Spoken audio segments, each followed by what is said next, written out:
36 айл буюу энэ чинь 108 айлын асуудал байна.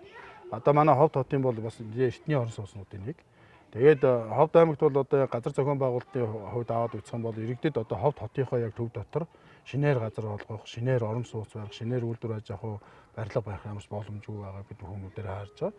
Тэгээд одоо манай шинэ Ховд гэдэг дэшнээ шинэ төсөл гаргаад энд 240 гаруй төлөвлөлт хийгээд шинэ Ховдын бүтээн байгуулалт гэдэг одоо онгоцны бодлын наадал руу талшааны дээд ихээр ингээд аймаг он ийм хөгжлийн бодлоготой хөгжиж байгаа. Хөрсний асуудал 36 айлын орон сууцны ерөнхийдөө барилгын чанар насжилтын асуудалтай холбогдуулаад тэртээ тэргүүн Монгол улсад дахин төлөвлөлтийн тухай хууль хэрэгжээд Улаанбаатар хотод бол үлгэр жишээ явагдчих.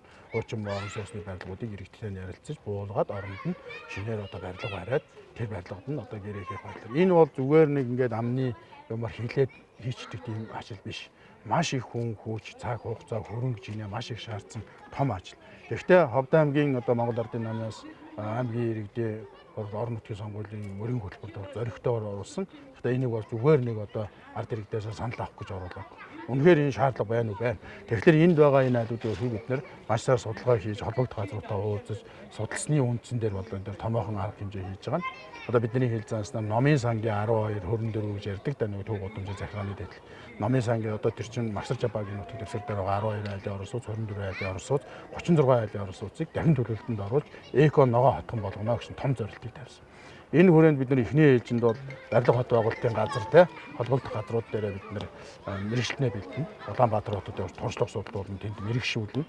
Энэ хүн маань ирээд иргэдтэйгээ уулзаад хуулийн дагуу энэ одоо эхлээд хамгийн гол нь иргэдтэйгээ ярилцаад нэг хүчтэн иргэд өх өөртөйгээ саналыг аваад тэгээд энэ дээр бид нар ярилцж агаад 36 айлын орон сууцыг дахин төлөвлөлтөнд оруулна. Дахин төлөвлөлт гэдэг бол үндсэндээ энэ барилгаа бид нар иргэдтэй тохиолж буулгаад дахиад оронд нь яг энд дүүцсэн шинэ төлөвлөлтөд шинэ орон сууцны хороолол бий болгоно гэсэн. Ингэхдээ бид нар дээрээс нь эко ногоон хороолол болгоно гэсэн том зорилтыг Монгол Ардын намын мөрийн хөтөлбөртөө тусгасан байгаа.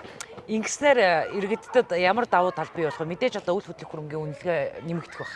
Мэдээж тэр ойлгомжтой үйл хөдлөх хөрөнгөний үнэлгээ нэмэгдэн иргэд маань тав тухтай орчин амьдрах шаардлагатай бол мэдээж энэ барилгаагаа одоо хуучин барилга учраас зарж бордуулаад шинэ байранд орох бас үнэлгээ одоогор бол тийм шинэ барилга хуучин барилгын үн ямар байх вэ? Тэгэд энэ иргэдтэй чирэгдэлгүйгээр иргэдтэй үйлчлэхийн тулд төр хийж байгаа нэг том ажлууд энэ дахин энэ бос тустай хуультай. Энэ хуулийг хэрэгжүүлж ажиллах үүргийг одоо бид нэр Ховд аймагтаа одоо хийхээр анхны одоо том зорилго тавиад ажиллаж байгаа.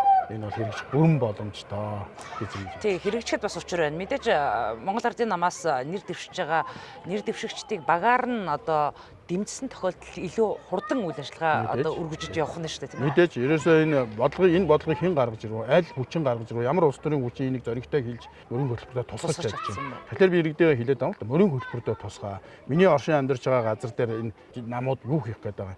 Энийг сайн судалж үзэх ёстой. Тэгээд энэ дээр за миний амьдарч байгаа орчин тойронд бол за энэ нам дээр бол ийм хийх юм. Инхийн тулд тэр намыг төлөөж нэр дэвшиж байгаа. Төлөөлөгчийн бүх шатнд нь дэмжих шаардлагатай. Тэр тусмаа Ховд хотод нэр дэвшиж байгаа одоо манай хоёр нэр дэвшигч адууч төлөөлөгч өнгөрсөн 4 жил хамт яг энэ төлөөлөгчдөр сонгогчдод ажилласан сая одоо иргэдээр яваад усад маш амсайтай бас зүтгэдэг хөөцөлддөг гэдэг амсайтай байна. Манай цэглэмэг бол одоо төрийн ажилдаа гаршаад багийн засаг даргаар одоо ажиллаад одоо жинхэнэ одоо нэг иргэдээ таньдаг нийтдийг одоо бүх юм гартаа оруулаад авсан юм сайхан залуу болсон хүчин байна. Энэ хоёр маань Ховд хотын буюу Жаргал цамын иргэдээ бол Монгол Ардын намаас дэвшиж байна. За миний боy бол аймгийн иргэдээ бол Монгол Ардын намаас. За бидний багаар нь сонгож бидний баг бүрдэж бид нар одоо энэ хөтөлбөрөөр хэрэгжүүлэх боломжийг одоо олгох нь одоо манай иргэдийн л одоо асуудал болчиход байна. Тийм учраас бидний гад дэмжээрээ бидэнтэйгээ хамтраад энэ дахин төлөвлөлтөө хийцгаая, дахиж гоё шинэ орчин бүрдүүлцгаая, Ховд хотынхоо хөгжил, багийнхаа хөгжил цаашлаад аймаг орон нутгийнхаа хөгжилд одоо өнтэй үнэмрээ оруулцгаая гэж уриалах байна.